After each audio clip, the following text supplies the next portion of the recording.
Hola, profe, buenas noches.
Buenas noches, jóvenes.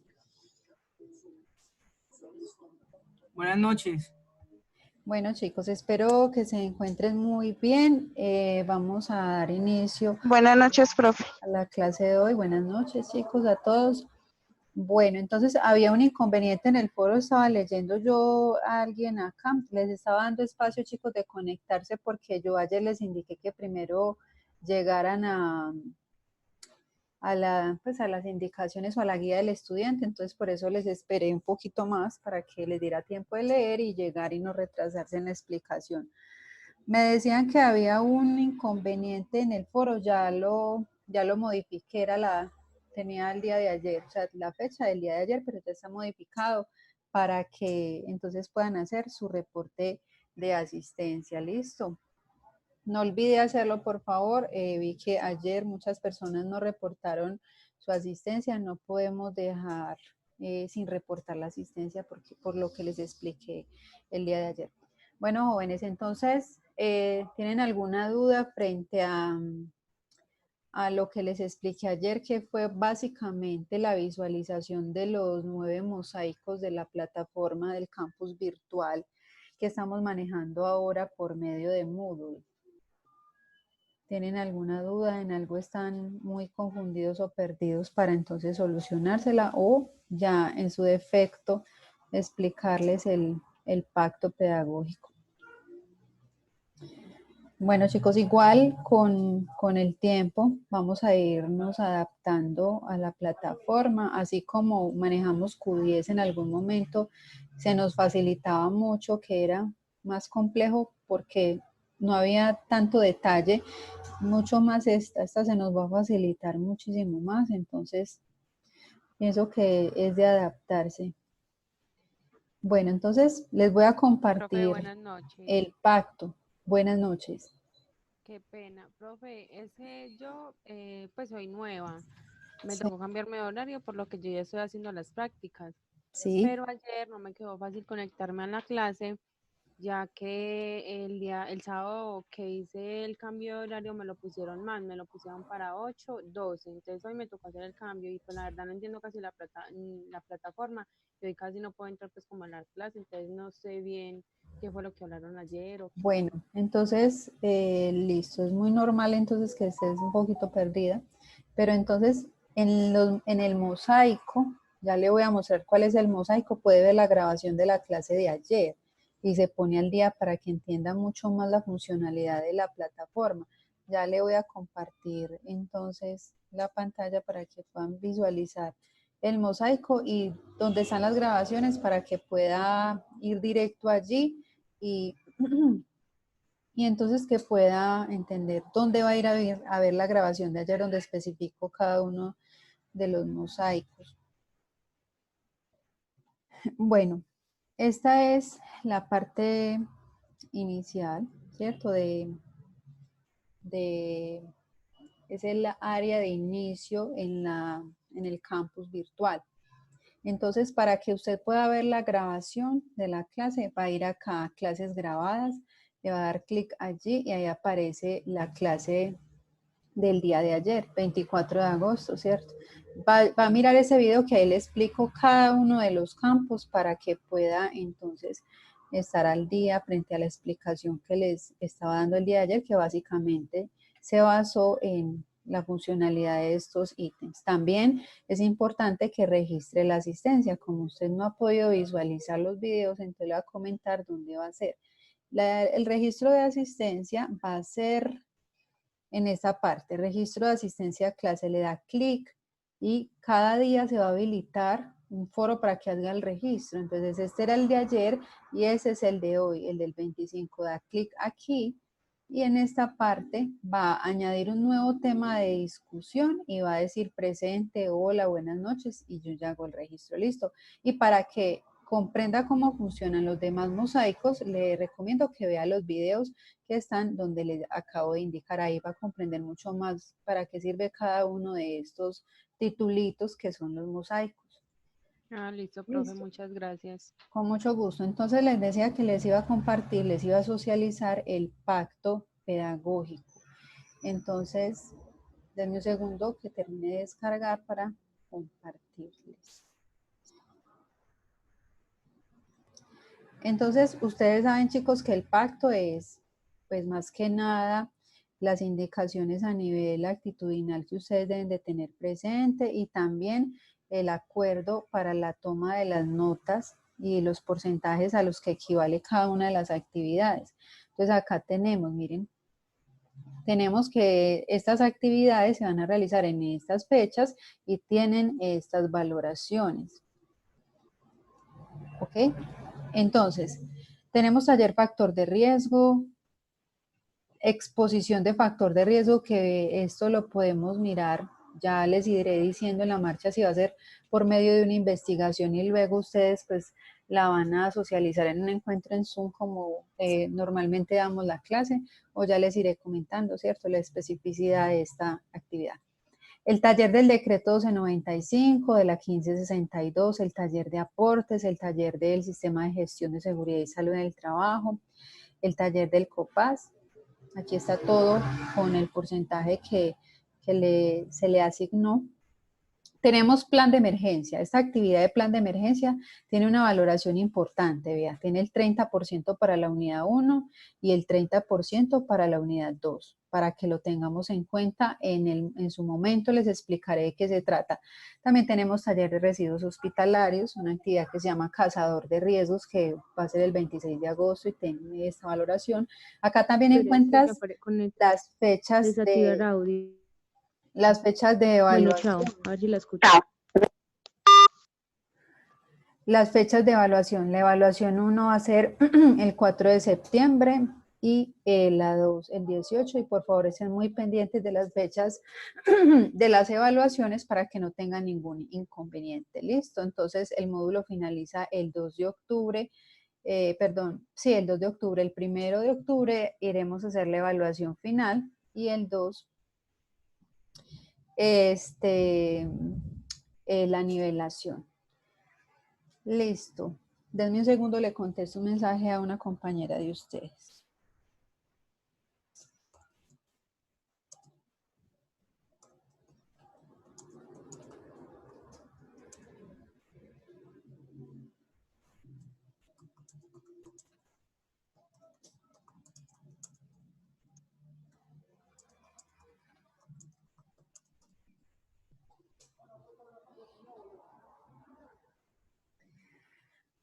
Bueno, jóvenes, este entonces es el pacto académico.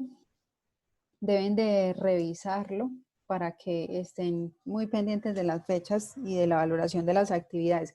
Es probable que los talleres no se realicen en las fechas que están allí, que haya retrasos o que nos adelantemos, pero las evaluaciones siempre se van a desarrollar en las fechas establecidas para que lo tengan bien presente y no vayamos a tener ningún inconveniente. Bueno, les voy a empezar a hablar ya del módulo como tal. El módulo se llama Actitudes y Prácticas Saludables, pero básicamente lo que se aborda en este módulo es la temática de salud ocupacional que hoy conocemos como seguridad y salud en el trabajo. Acá vamos a mirar todo lo relacionado con la seguridad y salud en el trabajo, ¿cierto? Todos los derechos y obligaciones que tiene tanto empresa como empleado frente a su propio cuidado. Les voy a hablar un poco inicialmente de lo que es la historia de la seguridad y salud en el trabajo para luego iniciar con los conceptos básicos que nos va a permitir contextualizarnos en la temática. Les voy a hablar básicamente de algunos aspectos en la historia que marcaron el nacimiento de la seguridad y salud en el trabajo o en su momento algo importante en cuanto a la temática. Resulta, jóvenes, que el hombre de manera natural siempre ha buscado cuidarse, es algo normal. El hombre siempre por naturaleza quiere su protección, su bienestar y su cuidado. Entonces, ¿qué pasa? Desde la época primitiva vemos que el hombre utiliza calzado, ropa y elementos para resguardarse del clima, de las características del suelo, de los ataques de los animales, ¿cierto? En esa época no eran entendidos como, ay, me voy a poner el elemento de protección personal, no, pero cumplía la misma función, brindarle una protección para evitar los daños que animales, ambiente y terreno pudieran producirle al trabajador. Si vemos en la etapa de los faraones, en Roma, en Egipto, en Mesopotamia, la sociedad o la población estaba dividida en dos grandes grupos. Por una parte, teníamos a los esclavos, que no eran en realidad considerados como empleados o como trabajadores o como partes importantes de la sociedad. En realidad no se le brindaba ningún tipo de protección o cuidado.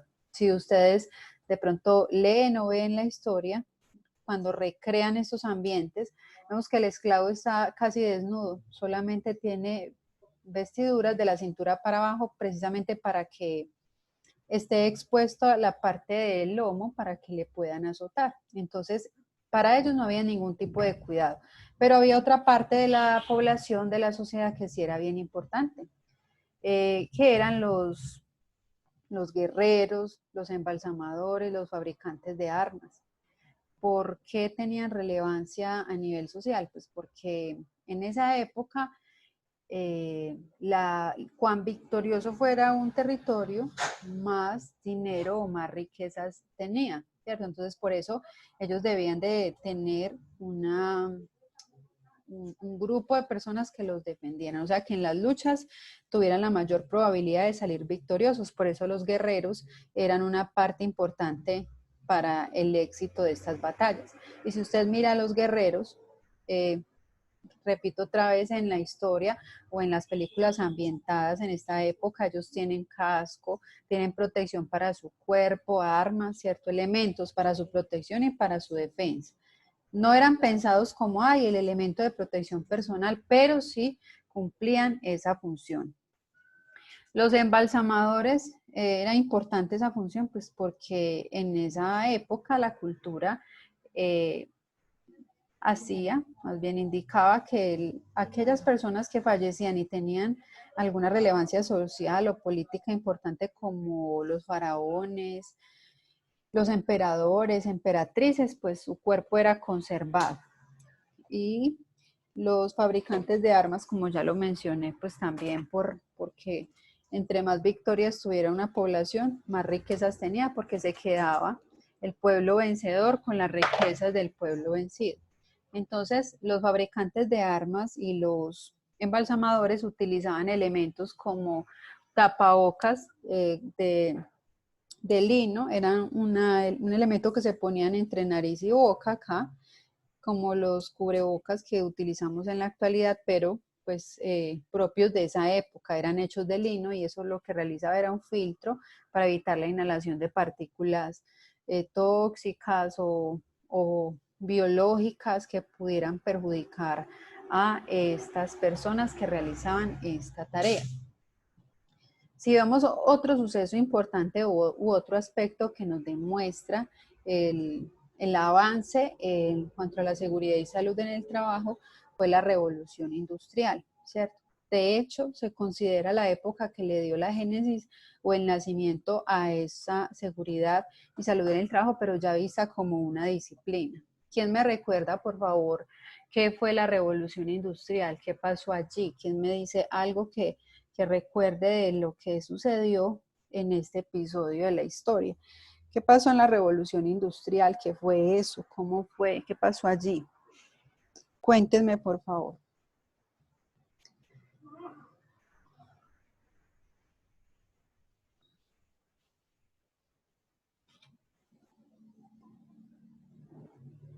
Profe, hola, Hola. soy Patricia Quiroz. Profe, en la revolución industrial lo que pasó fue que al llegar pues como toda la tecnología y las maquinarias y todo, se reemplazó la mano de obra de los trabajadores, ¿cierto? Y entonces se dio paso pues como a un avance muy importante como a nivel de industrias, pero, pero pues se bajó mucho lo de la mano de obra. Así pues como a nivel general, pues fue lo que pasó en la revolución industrial. Y ahí Patricia, ¿cierto? creo que, sí, Patricia, Ajá. fue que empezó también lo que llamamos ahora como lo de la importación, la exportación, porque eso dio paso como a todas estas cosas, ¿cierto? Sin embargo, no había como los cuidados y las cosas que hay ahora, pues, con seguridad y salud en el trabajo, antes salud ocupacional, porque me imagino pues que ellos no había nada de afiliaciones y de ARLs ni nada de eso, sino que sálvese como pueda o no sé cómo sería como ese tema como en esa época, pero me imagino que muy rudimentario.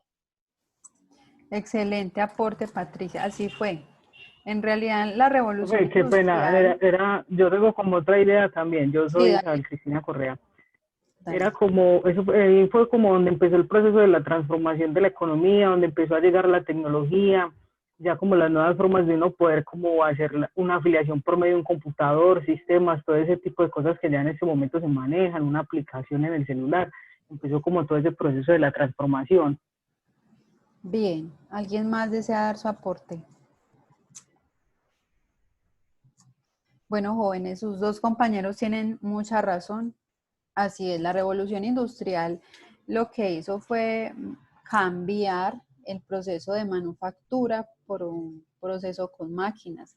Anteriormente el trabajo se realizaba de manera manual, repito, ¿cierto? Cuando llega la revolución industrial es la introducción de las máquinas a las empresas, o sea, se industrializa o se llega al proceso de la maquinización, se utilizan máquinas para realizar la tarea y lo que decía su compañera inicialmente, de que esto reemplazó en gran medida la mano de obra, es totalmente acertado, ¿cierto? Claro que sí, porque mientras una persona, pongamos cualquier ejemplo, cose la suela a la capellada de un zapato, una máquina habrá 20, ¿cierto? Porque obviamente la velocidad que tiene una persona va a ser inferior a la que pueda llegar a tener una máquina. Por supuesto que al introducirse las máquinas se desplazó sobremanera la mano de obra o se desplazó el trabajo del hombre. Así es. Entonces, ¿qué pasó con la revolución industrial? Al darse ese cambio de la introducción de las máquinas a la empresa, se cambiaron también los modelos administrativos de la época que, visto desde la seguridad y salud en el trabajo, empeoró las cosas. Y les explico por qué. Resulta que para sacarle el mejor provecho a las máquinas nacieron modelos administrativos como el de Frederick Taylor, Henry Fayol, que es la teoría de la administración científica y la teoría clásica de la administración. Sobre todo, Frederick Taylor precursor de la teoría de la administración científica. Él decía, bueno, vamos a sacarle el mejor provecho a estas máquinas. ¿Cómo lo vamos a hacer? Él hizo algo que se llamó un experimento de estudio de tiempos y movimientos. Él que proponía, bueno, vamos a medirle el tiempo a cada trabajador, a ver cuánto se demora realizando cada tarea. Entonces medían cuánto se demoraba el de realizar el proceso de preparación de la masa, el que armaba los pasteles, ¿cierto? Les medía el tiempo y decía, bueno, yo voy a tratar de que estos trabajadores solo se enfoquen en trabajo neto, o sea, que no pierdan el tiempo haciendo otras actividades, sino que sean solo dedicados al trabajo. Entonces él decía, bueno, Julano se demoró tanto tiempo haciendo la mezcla de la masa, nunca se puede demorar más, porque él fue supervisado y ese fue el tiempo en que él pudo realizar su tarea, su oficio, o sea que más no se puede demorar. Pero le dijo, bueno, si produce más, si su tarea la hace en un tiempo menor, le vamos a pagar más. Digamos que es un modelo de pago bastante similar al que todavía se usa en algunas empresas, como en las de confecciones, es un buen ejemplo, que le van a pagar por cantidad realizada. Entonces, las personas con tal de lucrar más, de tener más ingresos, trabajaban de qué? De forma acelerada, trabajaban más rápido porque si tenemos en cuenta el aporte que hizo su compañera del desempleo, que se generó por la introducción de las máquinas, todas las personas querían quedarse allí, ser productivos y además tener ingresos, ¿cierto? Suficientes. Entonces trabajaban a la carrera. Otra cuestión que introdujo este señor en ese modelo de la administración científica o teoría de la administración científica era la especialización de las tareas.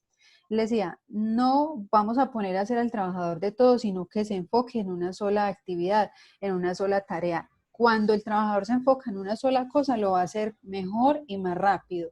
En cierta manera, eso es real, ¿cierto? Pero se castra la creatividad y las habilidades del trabajador.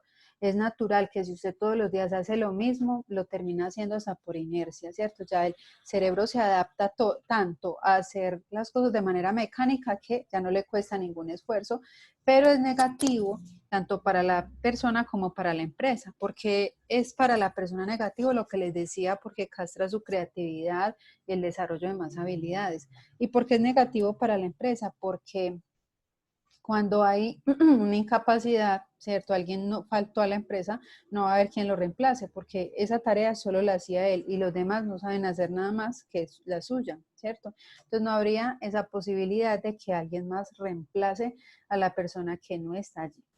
Otra de las cuestiones que proponía ese señor era no capacitemos. Le decía, si solo va a hacer una tarea, pues ¿para qué los vamos a capacitar si en la marcha ellos van aprendiendo? Vamos aprendiendo por asociación, decía este señor.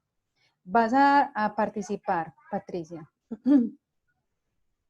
Sí, profe, que Dale. hablando de este señor, él se enfocaba mucho en lo que era observar y medir, ¿cierto? Entonces, yo creo que se ve de lo del trabajo bajo presión. A mí me parece muy pelle eso, los contratos de trabajo ahora tienen que estar disponibles, que se viene desde este cuento que se inventó ese señor, ¿cierto? En sus objetivos, obviamente lo que él quería lograr era elevar esos niveles de eficiencia y eficacia. Entonces, pues era como, yo lo asocio como en ese camino de trabajo bajo presión. O sea, necesito es que produzcan y como sea, ¿cierto? Muy bien, así es. Es todavía, a pesar del tiempo, esa metodología de trabajo y de pago se sigue utilizando, ¿cierto? Ya sea por medio de incentivos económicos o con la presión de que si no rindo y no alcanzo esta meta que muchas veces es absurda, ¿cierto? A veces le ponen, por ejemplo, a los vendedores una meta totalmente inalcanzable. Entonces la persona va a tener una presión emocional, va a decir, bueno, si yo no alcanzo esta meta, lo más probable es que vayan prescindiendo de mí y me despidan. Entonces, sí, todavía sigue utilizando esa presión para que el trabajador haga sus funciones de manera acelerada. Bueno, entonces les decía que no se capacitaba porque se pensaba que el trabajador podría aprender en la marcha, ¿cierto? Si va a hacer la misma tarea, ¿qué importa? Él va aprendiendo ahí en la marcha mientras va transcurriendo el tiempo, él va aprendiendo. Bueno, esas eran como las premisas fundamentales o principales de esta teoría. Y añadido a esto, las características de las máquinas de ese entonces no eran las más seguras. Imagínese usted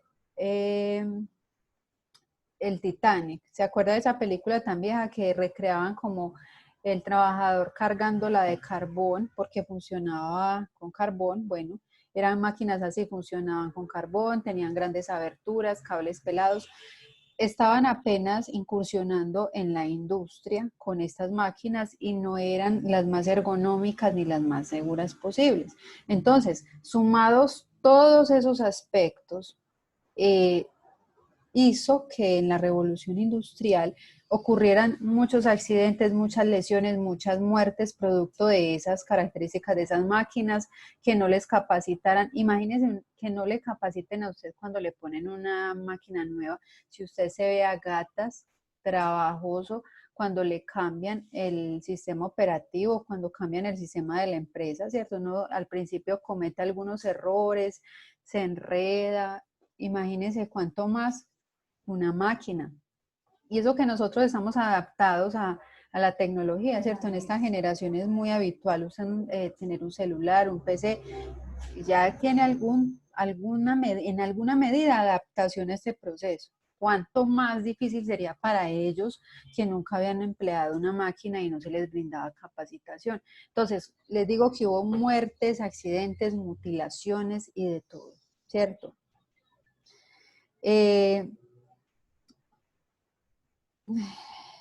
Listo. Muertes, mutilaciones y de todo. Entonces, producto de eso, empezaron a nacer los primeros sindicatos.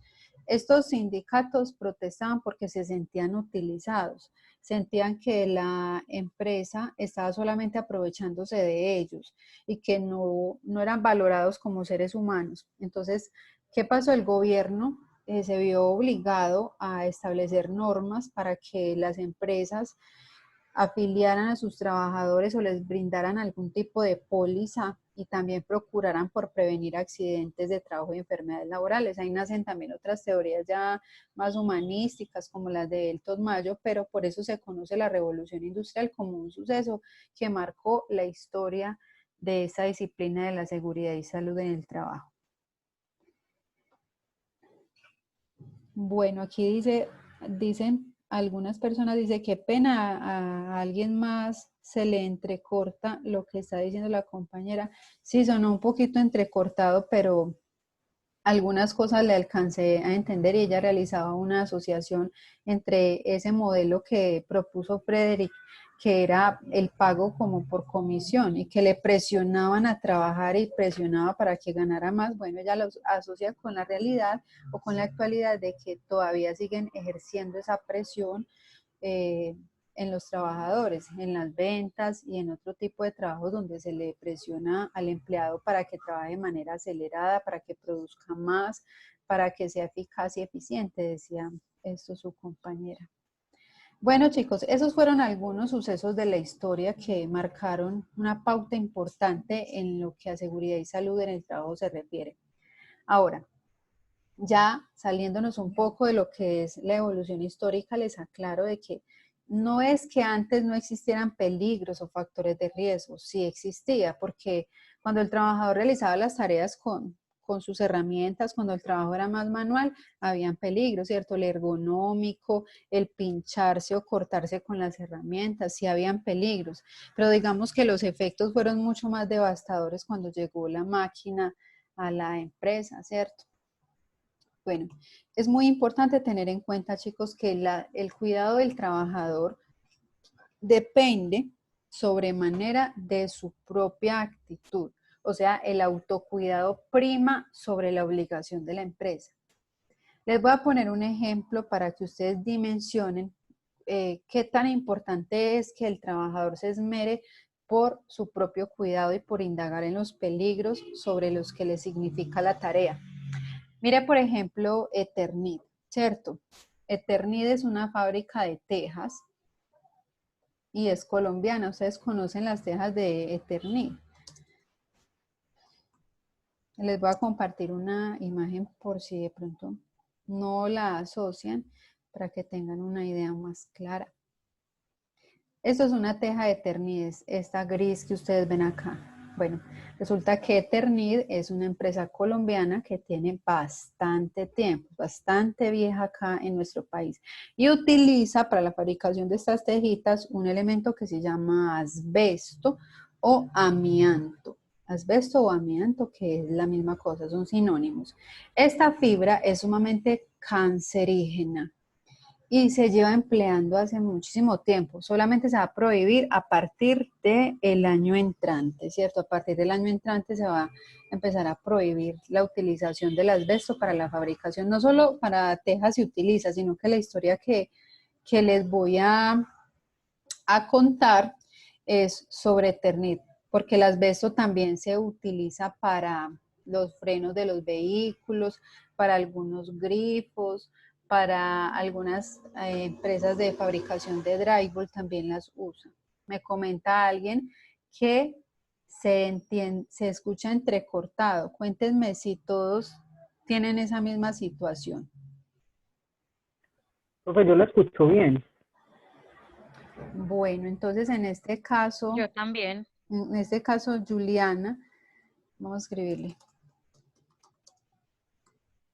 Oíste, profe, ese tema dio mucho revuelo el año pasado, porque salieron muchas personas con afecciones respiratorias debido a eso.